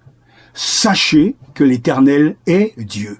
C'est lui qui nous a fait et nous lui appartenons. Nous sommes son peuple et le troupeau de son pâturage. Entrez dans ses portes avec des louanges, dans ses parvis avec des cantiques. Célébrez-le, bénissez son nom, car l'Éternel est bon, sa bonté dure toujours, et sa fidélité de génération en génération. Nous avons donc d'abord, verset 2 de ce psaume, une invitation, venez devant lui, est une invitation, et une invitation est l'assurance que nous sommes les bienvenus. Alléluia. Oui, nous sommes les bienvenus dans la présence de Dieu. Mais nous devons maintenant prendre la décision et partir. Et cette invitation fait écho à ce que nous avons entendu du prophète Ésaïe, verset 3. Venez, venez et montons à la montagne de l'Éternel, à la maison du Dieu de Jacob. Alléluia. Prenons la décision donc de partir, d'y aller. Nous devons donc choisir de nous débarrasser de tout ce qui occupe notre esprit, captive notre cœur et accapare notre temps et dire j'y vais. Oui, c'est comme courir un marathon. On doit se débarrasser de tout ce qui va nous alourdir. On ne peut pas courir un marathon avec des bottes avec des chaussures inadaptées, avec des treillis ou je ne sais pas quel autre vêtement, par exemple, je sais pas, un vêtement de cosmonaute. C'est impossible, c'est carrément invraisemblable. Il faut donc nous débarrasser de tout ce qui occupe notre chair. Et ici, et ici, concernant les choses spirituelles, tout ce qui occupe notre esprit, captive notre cœur et accapare notre temps et dire, cette fois-ci, j'y vais. Ce faisant, nous devons savoir que l'Éternel est Dieu. C'est-à-dire commencer à nous concentrer sur lui et non sur nous-mêmes, en nous souvenant de ce qu'il a fait pour nous et qu'il n'y a personne comme lui. Alléluia. Personne. J'ai cherché à gauche, à droite, personne comme lui. Et cela nous amènera alors à entrer dans ses portes avec des actions de grâce, nous dit le verset 4, entrer dans ses portes avec des louanges, en nous réjouissant de qui est Dieu et de ce qu'il est. Le point culminant de notre ascension, qui apporte sa propre récompense, ce que le Seigneur nous y attend. C'est là où il nous attend. Ne vous arrêtez pas à mi-chemin. Non, non, non, allez. Ne renoncez pas, mais persévérez. Alors aujourd'hui, utilisez ce modèle tiré du psaume 100. Venez, connaissez, remerciez, louez. Venez, connaissez, remerciez, louez, pour vous aider aujourd'hui à gravir la colline. Vous êtes invité et il attend de vous rencontrer. C'est merveilleux, n'est-ce pas? Faisons-le savoir, persévérons pour connaître le Seigneur, comme dira le prophète Osée, chapitre 6, verset 3. Et en cette période de l'Avent, frères et sœurs, allons à la maison de Dieu avec joie, en chantant ce cantique que nous chantons souvent, que j'aime la famille de Dieu. Ah oui, quelle famille! Remarquable, lieu de rencontre.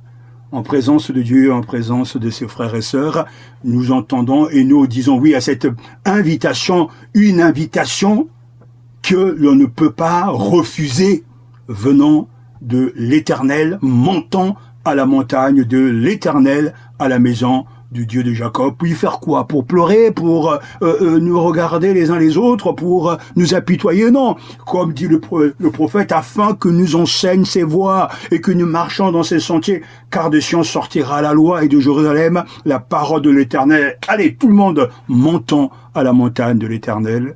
En cette journée, que Dieu vous bénisse et que Dieu vous donne un peu plus de punch.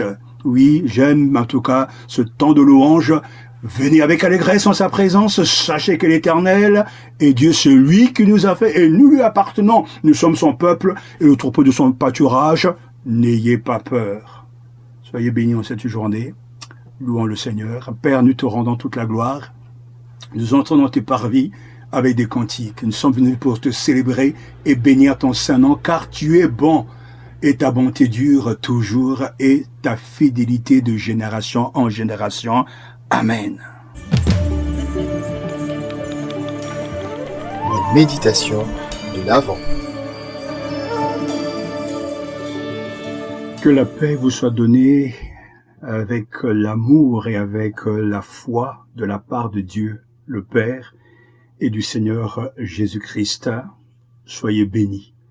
Nous voulons remercier le Seigneur encore pour cette grâce et ce privilège qu'il nous donne de nous arrêter un instant pour méditer sa parole dans l'attente de célébrer ensemble le culte de ce dimanche.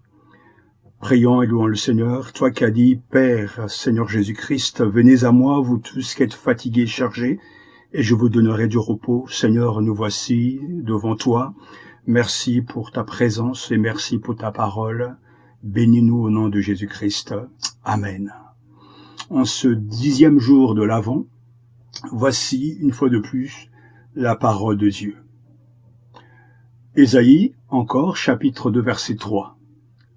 Des peuples s'y rendront en foule, et diront, venez, et montant la montagne de l'Éternel, la maison du Dieu de Jacob, afin qu'il nous enseigne ses voies, et que nous marchions dans ses sentiers, car de Sion sortira la loi, et de Jérusalem la parole de l'Éternel. Amen.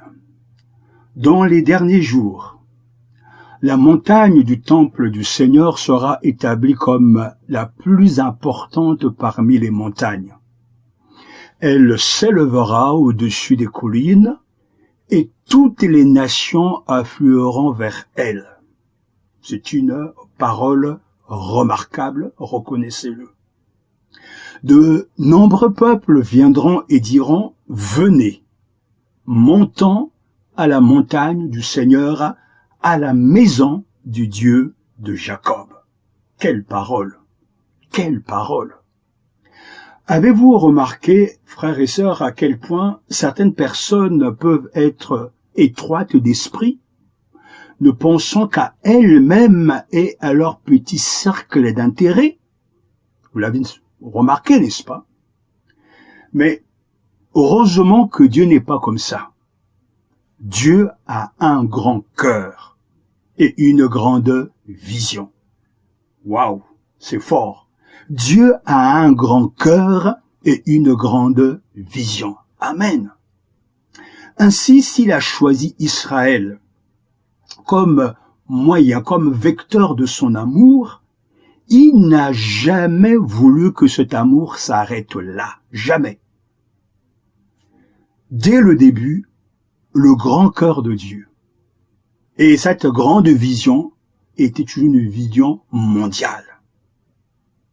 Dès les premiers temps, il a montré que son cœur n'était pas réservé à une seule nation, mais à toutes les nations, comme il a clairement indiqué à Abraham lorsqu'il a appelé et lorsqu'il lui a dit « Toutes les nations de la terre seront bénies en toi ». Genèse chapitre 12, verset 3. Donc, Dieu a cœur de voir les nations sauvées. Oui, notre Dieu a un grand cœur et une grande vision. Cependant, cette vision allait bientôt être perdue par Israël, qui devint complètement introverti et centré sur lui-même, comme aujourd'hui encore bien des croyants marchent et vivent ainsi.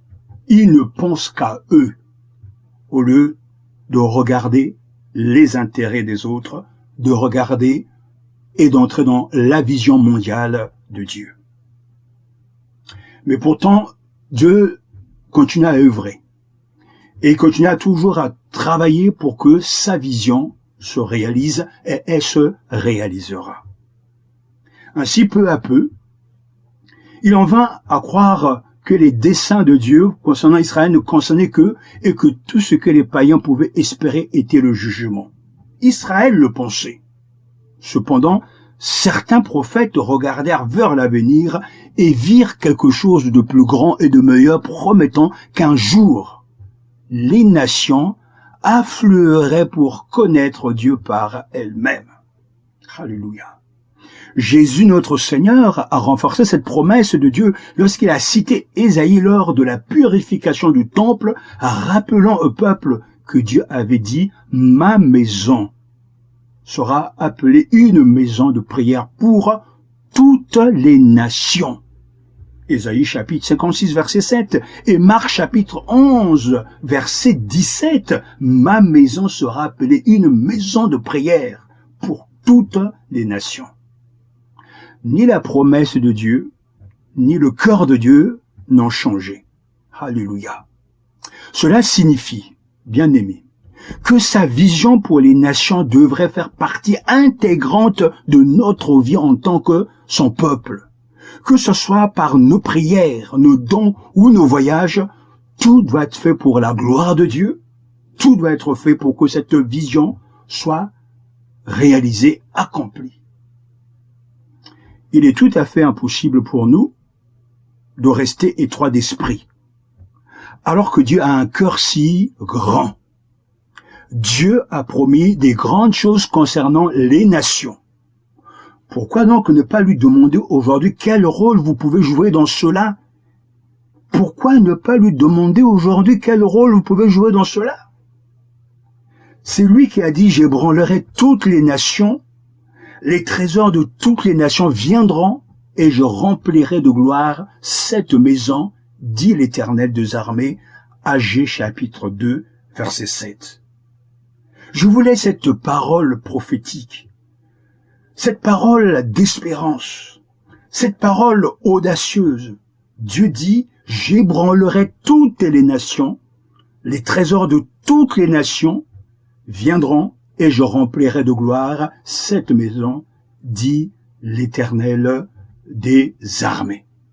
Oui, le prophète Ésaïe nous le dit très clairement, des peuples s'y rendront en foule et diront, venez, alléluia, et montons à la montagne de l'Éternel, à la maison du Dieu de Jacob. Pourquoi y faire? Pour y faire quoi?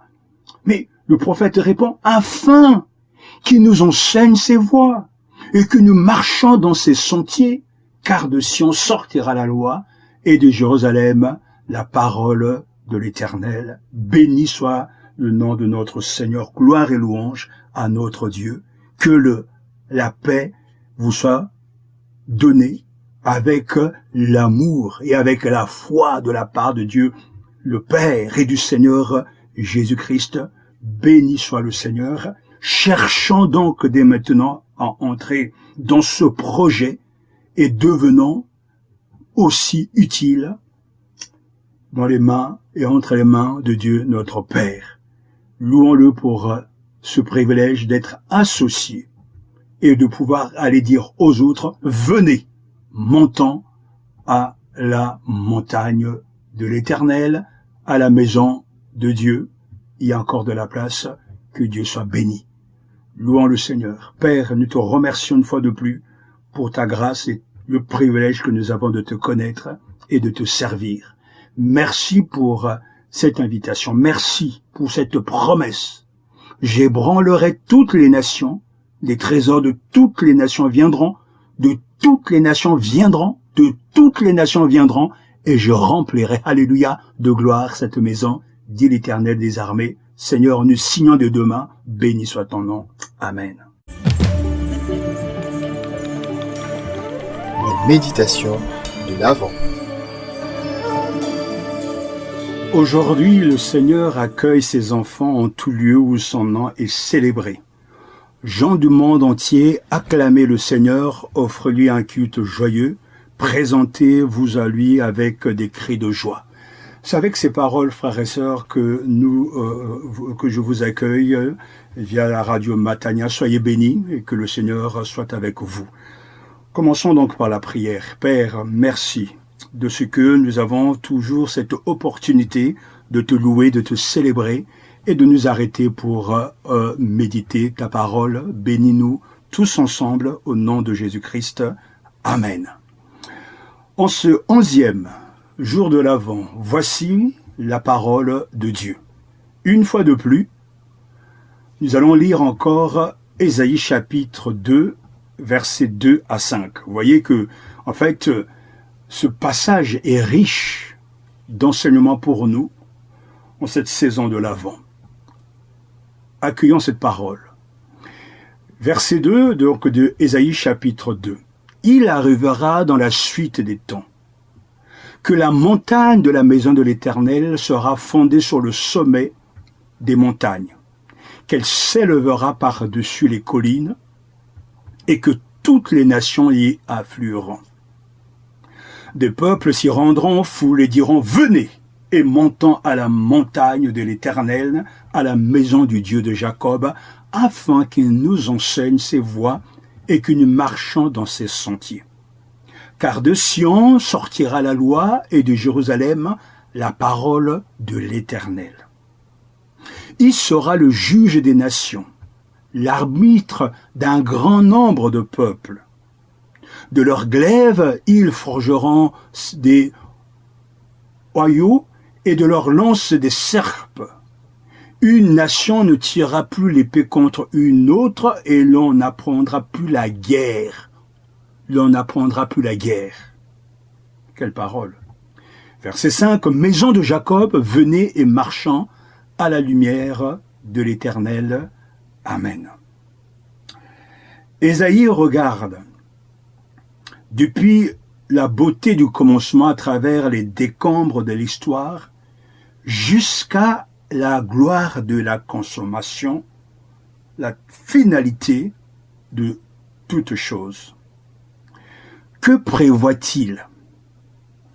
Ésaïe, le prophète, le visionnaire, voit le culte de Dieu enthousiasmé, incroyable, invraisemblable, tandis que toutes les religions de l'homme sont réduites à néant. Ce jour arrivera. Quelle bonne nouvelle! Je suis dans la joie. Ésaïe voit le culte de Dieu enthousiasmé. N'a pas un culte de tristesse ou de mort-vivant, mais un culte de Dieu enthousiasmé. C'est vrai qu'à l'époque d'Ésaïe, les gens situaient leur sanctuaire sur les collines et les sommets des montagnes, plus près du ciel. Mais Dieu a choisi un petit sommet insignifiant en terre d'Israël pour être le lieu où il devait être adoré. Ce n'était pas impressionnant selon les normes habituelles. Et aujourd'hui, l'Église est rarement impressionnante aux yeux des hommes. Mais dans les derniers jours, écoutez bien frères et sœurs, les nations abandonneront leur vision du monde, leur idéologie et accorderont volontiers à l'Église leur estime en tant que leader mondial du culte. En tant que leader mondial du culte. Le prophète le dit très clairement, et toutes les nations y afflueront. Des peuples s'y rendront en foule et diront « Venez et montons, alléluia, à la montagne de l'Éternel, à la maison du Dieu de Jacob, afin qu'il nous enseigne ses voies et que nous marchions dans ses sentiers. Car de Sion sortira la loi et de Jérusalem la parole de l'Éternel. » Quel spectacle époustouflant, frères et sœurs. Je m'écris « Waouh !» C'est fantastique. Les nations vont adorer le Seigneur. Ésaïe promet un miracle mondial alors que les nations, loin d'être contraintes, se précipitent volontiers pour l'adorer, apprendre ses voies. Elles ne posent aucune condition préalable. Elles sont enthousiastes et ouvertes. Ce miracle, frères et sœurs, a déjà commencé. Il a commencé à la Pentecôte il y a 2000 ans. Acte chapitre 2, il se poursuit aujourd'hui à travers les missions chrétiennes et il s'accomplira dans les derniers jours avec un flot débordant de conversion au Christ. C'est vrai, béni soit le Seigneur, une vague puissante de louanges offerte au Seigneur Tout-Puissant, comme j'aime à le dire. Au dernier jour, lorsque le verset 3 dit de Sion, cela implique uniquement de Sion, mais aujourd'hui. On nous dit que la revendication exclusive de l'Évangile est intolérante. On nous dit que nous devons attendre toutes les religions et que toutes les religions ont la même valeur. C'est pas possible. Non, il n'y a qu'une seule religion, le christianisme, qui vaut la peine et qui doit être annoncé et vécu par tous les chrétiens. Et si le monde entier, selon le prophète, choisit librement de se rallier à Jésus-Christ par la force irrésistible de son amour mourant, qui leur refuserait ce choix? Voyez combien il est désirable d'un point de vue universellement humain d'être attiré par le Christ, car Ésaïe chapitre 2 verset 4 nous dit que oui, il sera le juge des nations, l'arbitre d'un grand nombre de peuples.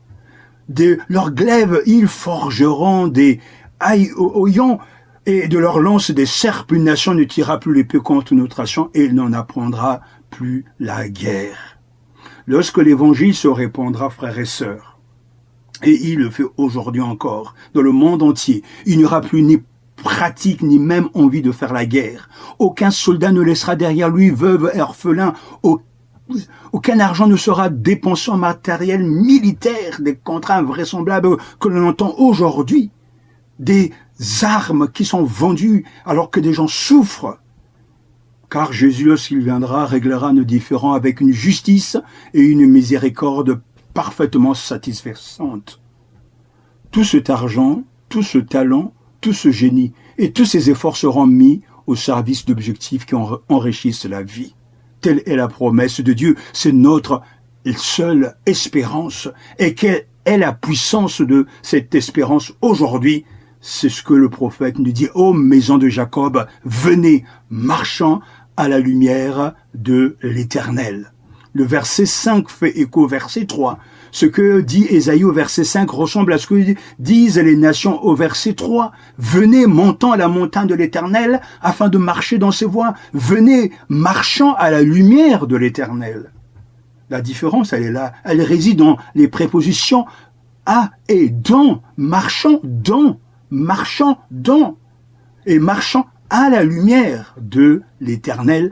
Maison de Jacob, venez, et marchant à la lumière de l'Éternel. Les nations viennent adorer Dieu. Les croyants marchent dans la lumière. Nous, chrétiens, devenons une présence prophétique dans notre génération, car les nations peuvent voir dans notre vie commune l'avenir qu'elles désirent le plus profondément. Oui, je le répète, frères et sœurs, nous chrétiens devenons une présence prophétique dans notre génération, car les nations peuvent voir dans notre vie commune l'avenir qu'elles désirent le plus profondément. Maison de Jacob, venez, marchant à la lumière de l'Éternel. En d'autres termes, laissons les promesses de Dieu avoir pleinement leur effet sur nous, maintenant, ici et maintenant, au nom de Jésus-Christ. Amen. Prions. Seigneur, le monde devient chaque jour plus sombre. Ce qui se passe autour de nous est souvent décevant, décourageant et contraire à tes voies. Aide-nous, Seigneur, à te rester fidèle, quoi que nous ayons à affronter dans cette vie, car nous savons que ni la mort, ni la vie, ni les anges, ni les principautés, ni les choses présentes, ni les choses à venir, ni les puissances, ni la hauteur, ni la profondeur, ni aucune autre créature ne pourra nous séparer de l'amour de Dieu manifesté en Jésus-Christ, notre Seigneur. Amen. Une méditation de l'Avent. Au nom de Jésus, n'ayez pas peur. Que la grâce et la paix vous soient données en abondance par la connaissance de Dieu et de Jésus-Christ, notre Seigneur. Remercions le Seigneur Jésus pour cette grâce qu'il nous accorde de méditer sa parole. Prions. Seigneur, toi qui es le Seigneur des Seigneurs, le Roi des Rois, à toi le règne, à toi le pouvoir, à toi la puissance, à toi la victoire sur les forces des ténèbres. Merci pour cette journée. Merci pour tout un chacun. Au nom de Jésus-Christ, merci pour ta parole. Amen. En ce 12e jour de l'Avent, voici la parole de Dieu, tirée une fois de plus du livre du prophète Ésaïe, chapitre 9, verset 5 ou verset 6 selon les versions que vous avez. Ce verset très connu, car le prophète nous dit justement, car un enfant nous est né, un fils nous est donné, et la domination reposera sur son épaule.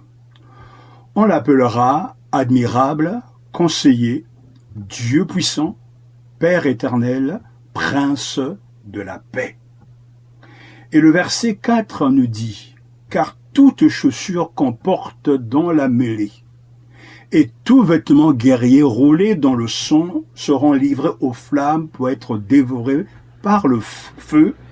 Et le verset 5 ou 6, selon vos versions, nous dit, commence par « car un enfant nous est né, un fils nous est donné ».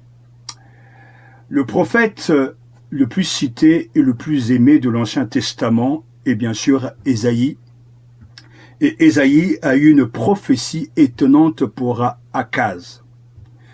Ésaïe, prophète très respecté, a prédit avec précision des événements qui ont changé le monde au cours de sa propre vie.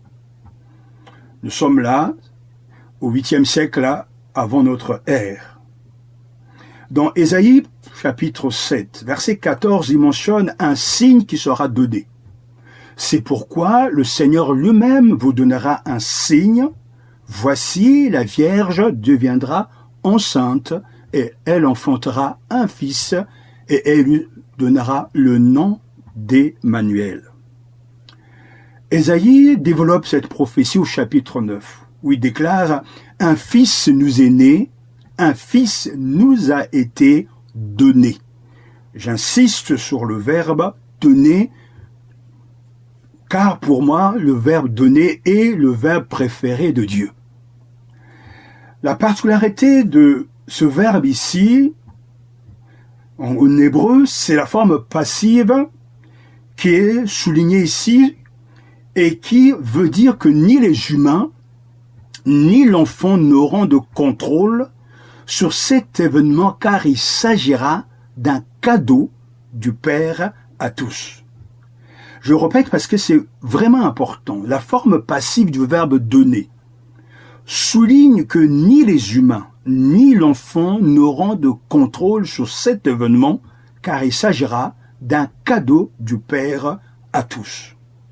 Ce cadeau sera si extraordinaire, frères et sœurs, qu'une multitude de qualificatifs s'appliqueront à lui. Nous avons entendu, il sera conseiller merveilleux, Dieu puissant, Père de l'éternité, Prince de la paix. Un Messie serait certainement le bienvenu en cette période troublée en Israël, alors que des jours sombres se profilent à l'horizon. Les compatriotes d'Ésaïe seraient heureux d'avoir un sauveur de type militaire qui contrecarrerait la menace des Assyriens. Tout comme le don d'un fils était hors de leur contrôle, le type de Messie qui leur sera donné dépassera également de loin leurs attentes. Alléluia. Au cours de notre vie, nous pouvons souhaiter qu'un Messie nous sorte de nos dettes et assure une existence saine à toutes nos familles. Plus important encore, nous souhaitons qu'un Messie nous apporte la certitude dans la mer de doute qui nous entoure. Le vrai Messie fait bien plus que ce que nous pourrions imaginer. Alléluia. Notre Messie est un merveilleux conseiller. Quelqu'un qui s'implique totalement et qui connaît notre situation difficile. Notre Messie est un Dieu puissant qui a un pouvoir illimité pour répondre à nos besoins. Le vrai Messie, notre Messie, est un Père éternel qui accueille ses enfants en difficulté à bras ouverts. Le vrai Messie, notre Messie, est le Prince de la paix, le Prince de Shalom, qui apporte plénitude, sécurité et tranquillité. Alléluia! Non seulement nous savons maintenant que le Messie est venu pour nous, mais il sait aussi qu'il est ressuscité de mort pour assurer notre salut. Nous savons aussi qu'il est ressuscité des morts pour assurer notre salut. Dans nos jours les plus sombres, et croyez-moi, il y en aura toujours, parce que c'est ainsi, c'est la vie. Nous ne devons pas oublier ce qu'Ésaïe a prédit et ce qui nous a été montré. Jésus, notre Messie, est le Fils de la Vierge dont le nom est Emmanuel, ce qui signifie Dieu avec nous. Souvenons-nous de ces paroles réconfortantes. Que votre cœur ne se trouble point. Croyez en Dieu, croyez aussi en moi, nous dit Jésus. Et il poursuit dans Jean chapitre 14, verset 1 que nous venons de lire, et le verset 27. Je vous laisse la paix, je vous donne ma paix. Je ne vous la donne pas comme le monde la donne, que votre cœur ne se trouble point et ne s'alarme point. Le vrai Messie promet, le vrai Messie, notre Jésus, mon Jésus, notre Jésus, le Jésus de l'Église, qui lui-même porte ce nom si particulier. Emmanuel, Dieu avec nous, et dont le prophète dira qu'il est le prince de la paix. Alors, crois-le, accepte-le et fais-lui confiance. Dans les jours les plus sombres, le prince de la paix apporte plénitude, sécurité et tranquillité. À lui seul soit toute la gloire. Amen. Prions. Seigneur, tu es bien plus grand que ce que notre esprit peut comprendre. Tu es éternel et au-dessus de toutes choses. Tu sais tout et tu vois tout. Tu connais chaque fibre de notre être. Nous sommes humbles devant le fait que tu sois venu vivre parmi nous et mourir pour nous. Il n'y a pas de mots pour exprimer notre gratitude pour ton don de la vie éternelle. Seigneur, je t'aime, nous t'aimons et nous te faisons confiance alors que nous marchons avec toi dans l'humilité.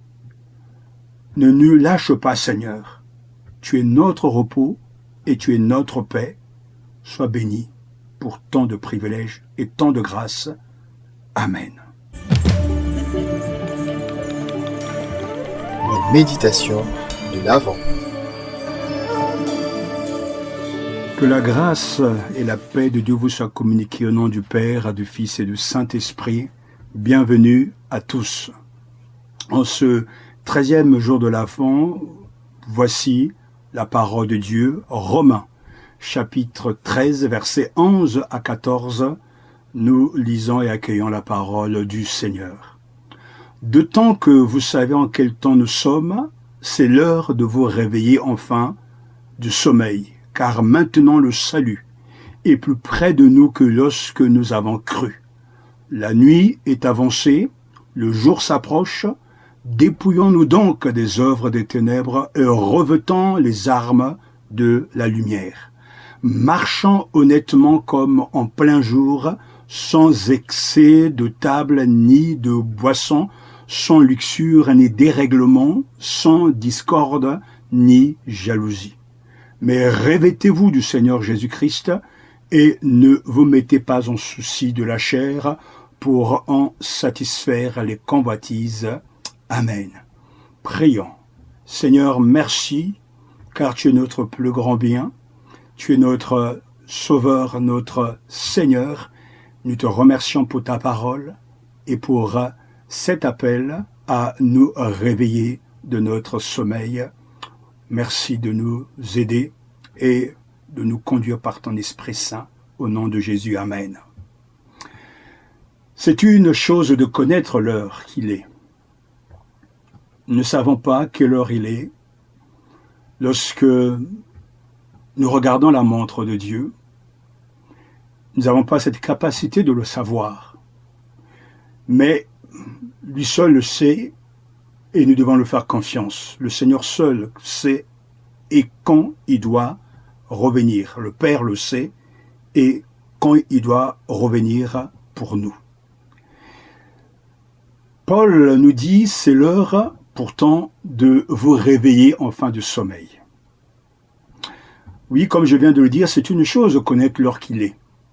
C'en est une autre cependant de reconnaître les moments critiques et de les considérer dans une perspective éternelle. C'est ce que les auteurs bibliques appelaient les kairos, en grec le moment fixé par Dieu, où tout se met en place pour accomplir ses desseins.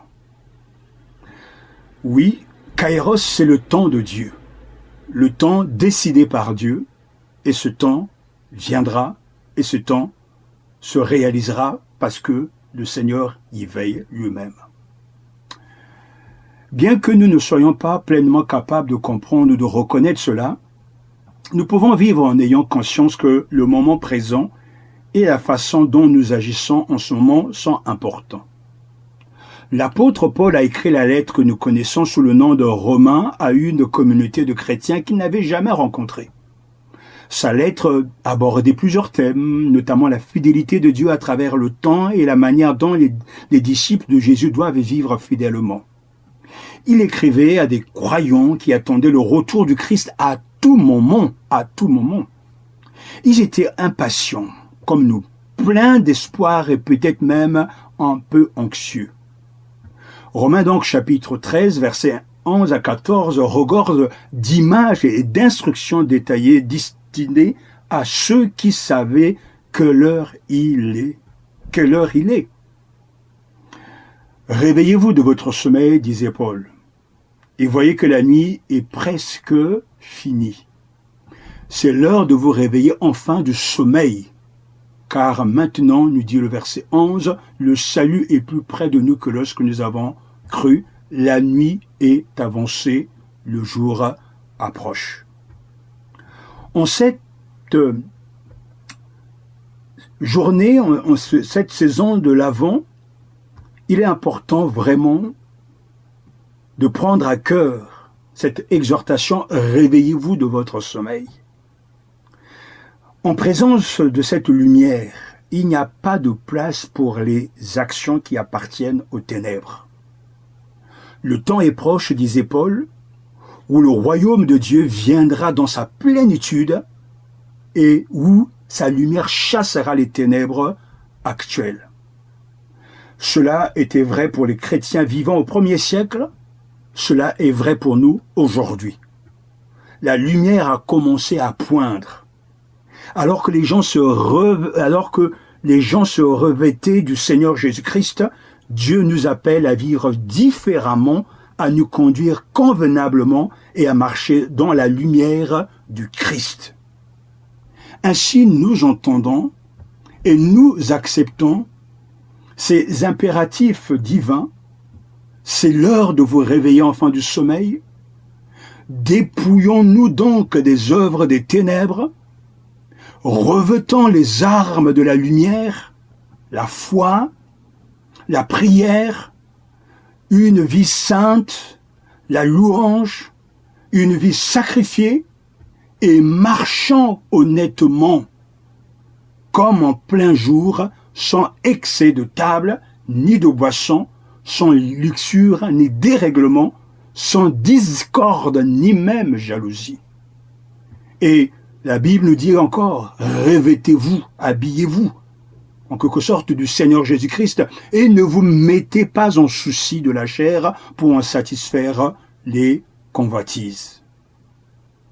Frères et sœurs, telle est l'exhortation, tel est l'appel, le projet que Dieu nous propose aujourd'hui.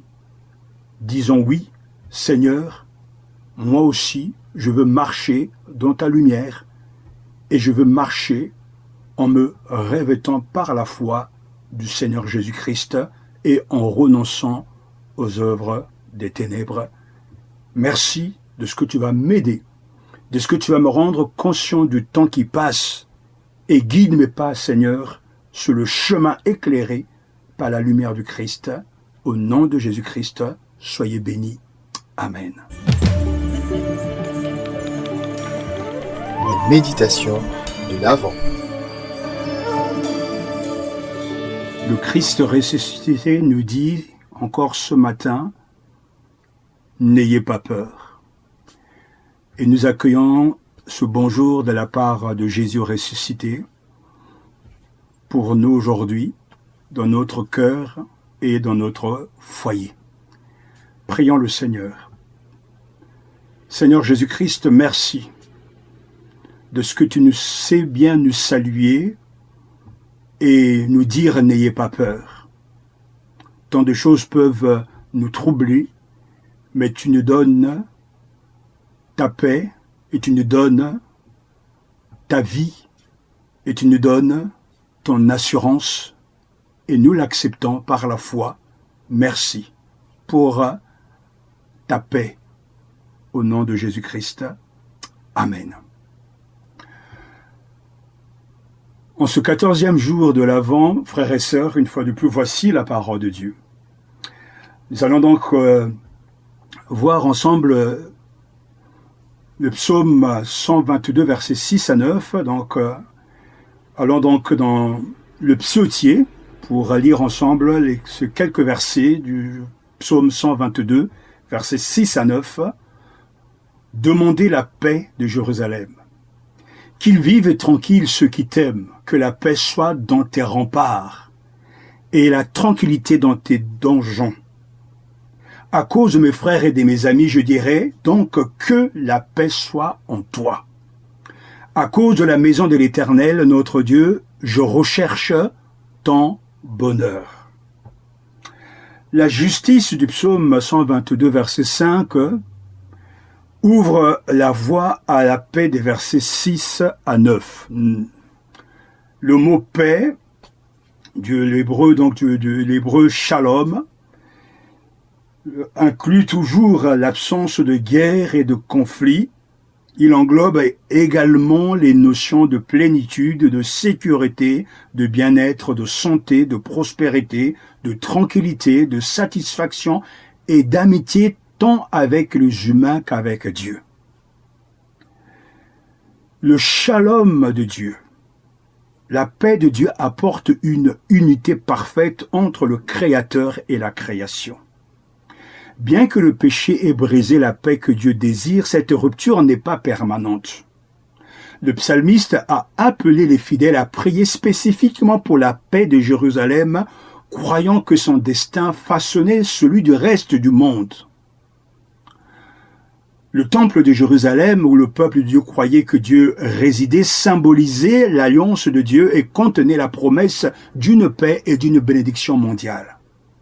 C'était un lieu d'unité pour toutes les tribus d'Israël. C'était leur foyer spirituel en quelque sorte.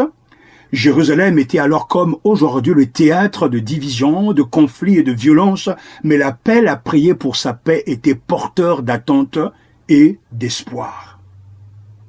Je vous invite donc, frères et sœurs, à prier et à demander à Dieu la paix de Jérusalem, comme le psalmiste dit, que la paix soit dans tes remparts.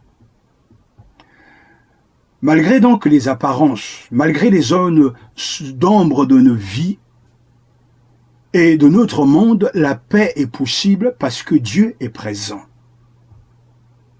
Alors, que devons-nous penser de cet appel à prier pour la paix de Jérusalem aujourd'hui ?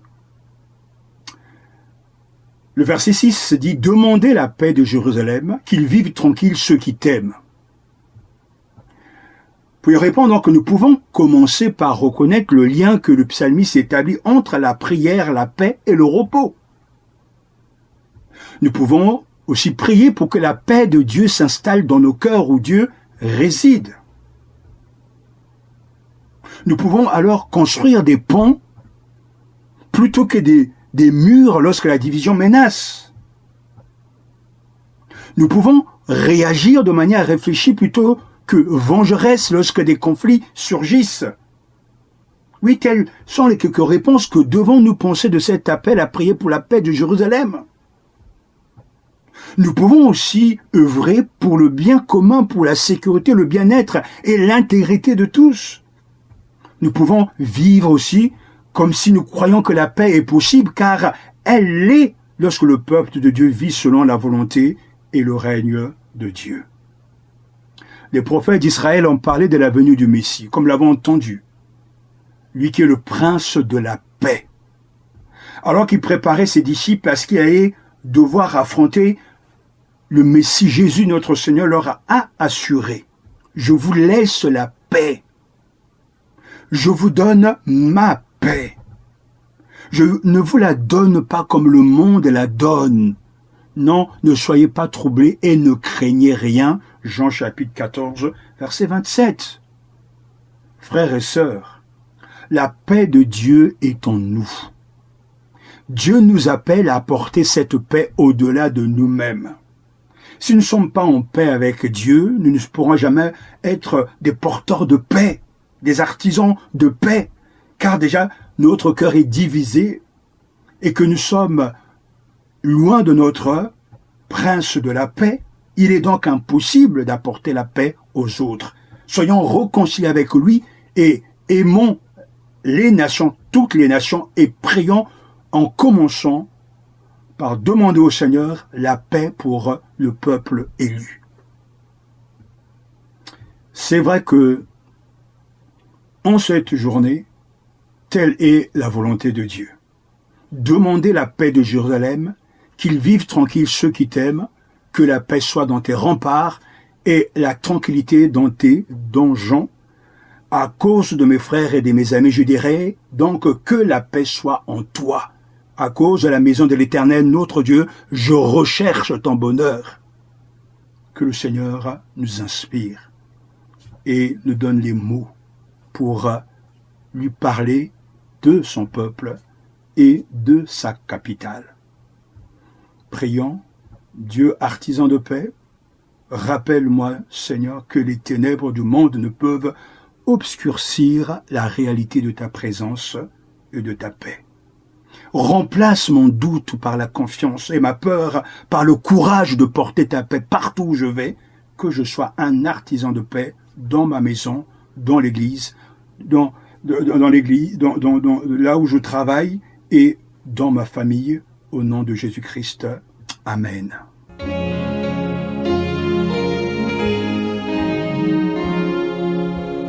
Jesus, precious Jesus, always remember Jesus, no other name like the name of Jesus, always keep him on your mind. Venez d'écouter les méditations de l'Avent,